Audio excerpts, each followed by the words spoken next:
Hello everyone, this is Marcel. I wanted to talk a little bit about going MGTOW and how it can actually save you a fortune and how dating in foreign countries can be a advantage and a huge risk. Also want to rant a little bit about some of my past experiences.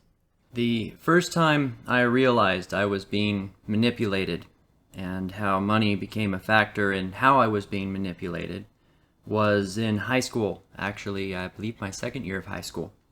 I went out with a girl that I'd known for a while. She was, a nice girl, nothing unusual about her and I's friendship. I just asked her out on a whim and she said yes. So I was pretty stoked. I was excited. Go out and have lunch with this friend, never know what it's going to lead to.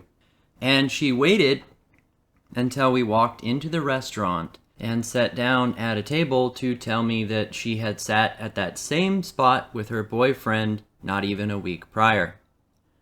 So that whole time she had a boyfriend, and she knew it, and she waited till we got there to say anything. So she wanted a free lunch. It may be fair to point out that she had been flirting up until the point we walked in the restaurant. At the time I dismissed it as a misunderstanding, but years later I thought back on it and realized that cheese-eating grin she had on her face when she said it, she did it on purpose. When I was on active duty, I went out with a girl a few times. She kept trying to convince me to get her pregnant, which obviously I would not. So I asked her at one point why she wanted to get pregnant so bad, and she smiles and taps me on the nose and says, "It would mean that I get to keep you." So speaking of dating women in other countries, during my travels I've dated a few of them, and I found out that actually it left me with kind of an advantage that I would not have had in America. Aside from the obvious increased income that an American has depending on what other country you're in or where you're dating people at, I found that their games didn't work as well on me, and was one of the leading reasons why I decided to go MGTOW. What would work on a man in their country was painfully obvious to be a game to me because I was a completely different culture. One example would be when a girl I was dating convinced me that I should help her family pay for groceries, supplies, and other things.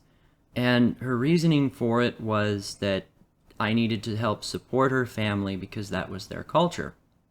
Now, for a man that she'd been dating prior, this was completely acceptable. Like, just you help your girlfriend's family pay for stuff.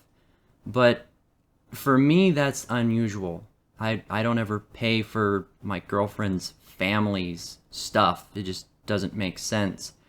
But in their culture, family bonds are extremely strong. So for a woman to go up to a man that she's just met and started dating and say, "You need to pay for all this stuff," is more plausible, but for me it was completely unusual, and I saw it, and when I started questioning what was actually happening to the money and challenging how she was spending it, she admitted that it was just that she needed the money, and that questioning her meant that I didn't care about her family. Well, spoiler alert, she wasn't actually spending the money on her family. It just happened that in their culture, that's a good enough excuse to ask for money. My first clue that something was strange about the whole situation was that her older sister wanted to get a hold of some extra money and said, "No problems, I'll take care of it." Of course, all in their native language, not realizing. They seem to always forget that I knew their language.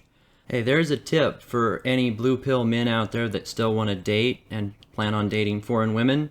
It really helps if you know their language, especially if they don't know that you know it. So she tells her boyfriend on the phone that her family needs help and that he needs to send money, and sure enough, the man sends a big sum of money within 24 hours to her, without even questioning it. None of that money was actually intended for her family either. When a man travels to another country like that and dates, his market value skyrockets compared to what it was at least for me in America, it skyrocketed.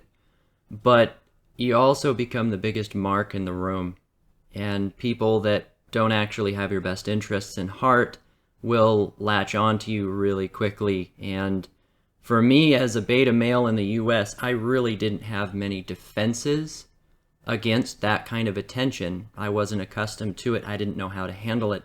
I got lucky. I can't count the number of times I sat there like a fly on the wall and the fact that I could speak enough of their language to know what they were talking about saved me. These women would openly discuss, not even 15-20 feet from me, who was going to get to go talk to me and what their plan was if they were able to get me to go out with them or to stay with them or even sleep with them, about how getting pregnant by me wouldn't be so bad because half American babies are almost guaranteed movie star roles in their country because of the complexion of their skin.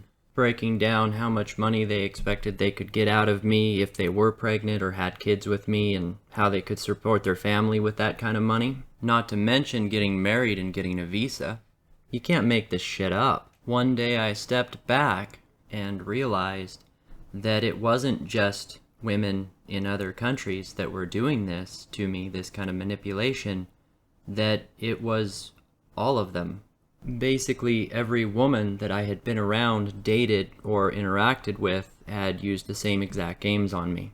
Being forced to sit down and listen to it in other countries in a way that I could understand and interpret, dissociate myself enough not to turn a blind eye to it, was like a catalyst that started the reaction. It was honestly painful. I didn't want to believe it. I didn't want to accept it. I kept trying to give excuses for women that had used me for years to deny that they hadn't been doing so that whole time, that they were actually still my friends or cared about me, that they actually loved me at one point, the ones I was romantic with. But I couldn't deny the connections.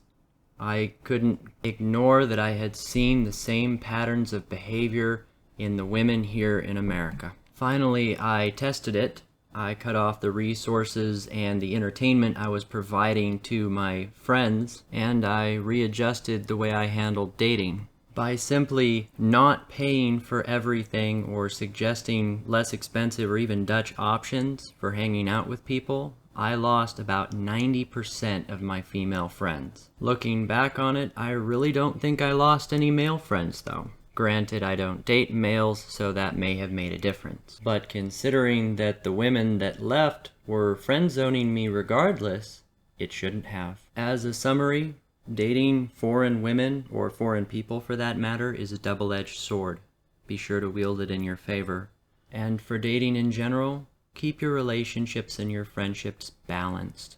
Anyone who really cares about you should be willing to put as much into a relationship as they get out of it. Anyway, so that was definitely something of a rant. I had to get that all off my chest. But I appreciate you hearing me. And if you have any comments or questions, leave them down below.